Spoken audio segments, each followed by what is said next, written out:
This is Hidden Killers Week in Review. A look back at the most prolific stories of the week. This is the Hidden Killers podcast with Tony Brueski. Featuring retired FBI Special Agent Jennifer Coffindaffer. Let's take a look here at some of the closing arguments from Jackson. This is talking about John O'Keefe's health data on the Apple Watch. Let's take a listen and we'll talk on the other side. His phone, and that represents a huge problem for the Commonwealth. It shows that he took 80 steps and ascended or descended 3 flights of stairs at that time. And that makes perfect sense, doesn't it? It matches. Walks into the house, goes directly to the basement. There's your 80 steps and your descending flights of stairs. The big problem for the Commonwealth is he wasn't outside at the car ascending and descending stairs, wasn't climbing on top of the car.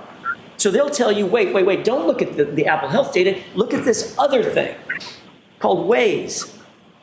But Rick Green explained that if you apply the 3-minute offset that is built into that monatomic time, it aligns perfectly. They don't want you to see that. They don't want you to pay attention. They want you to look the other way.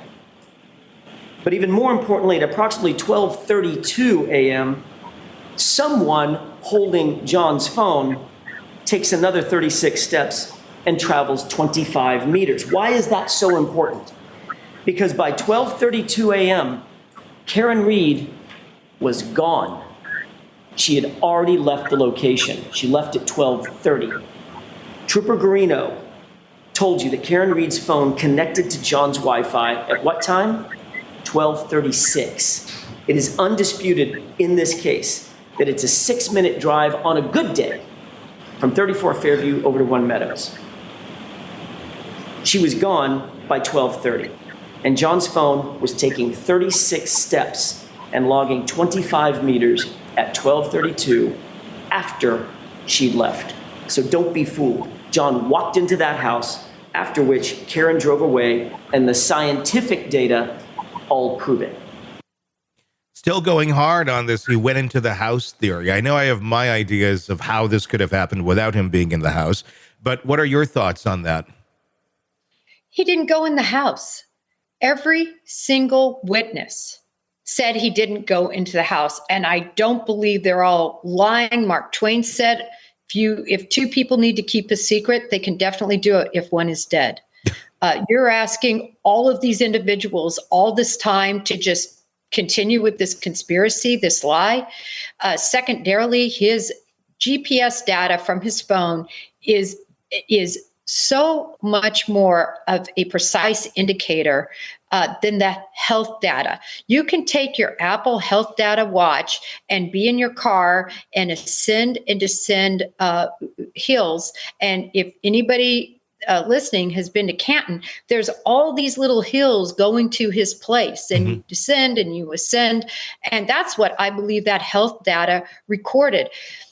In terms of his expert green was turned upside down by the prosecution because he got so confused about the 227 timeframe. The 227 timeframe that unequivocally occurred at 6:23 in the morning, not 227, as has been kind of the stronghold of their position, crumbled because Green just doesn't have the expertise that the prosecution witnesses had. Sure. And I was talking about this the other day with some guests.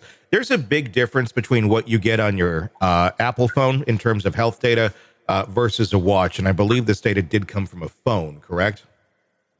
So I thought, there's 2 different data points. One is from his actual cellular phone data from the phone that was found underneath him, which I believe he stuck in his pocket because I think he had 2 glasses in his hand. Sure.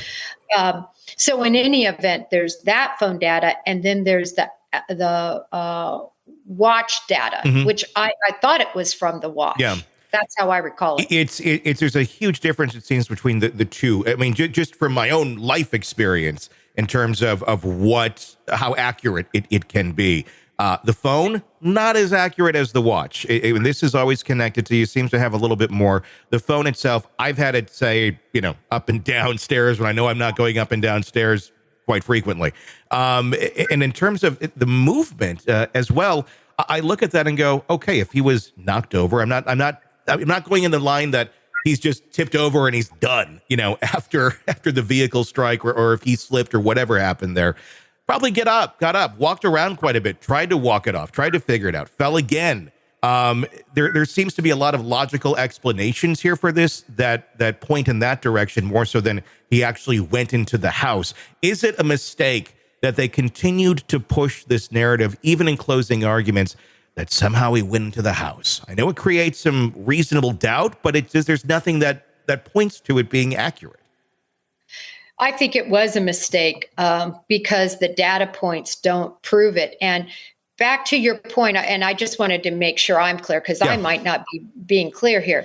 There's the cellular device and then there's the health data application. Mm-hmm. And what I'm saying is the application is inaccurate when it's compared to the movement of a cellular phone. Sure. I think we're on the same page there, but I wanted to make sure that, that was clear.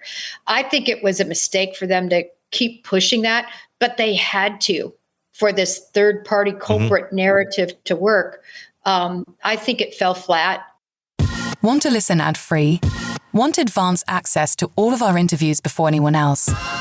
Become a True Crime Today Premium Plus subscriber on Apple Podcasts. You get every episode commercial-free. So you can binge on true crime until you can binge no more. Search True Crime Today Premium Plus on Apple Podcasts now, or go to our podcast page and sign up now. More of the Hidden Killers podcast next.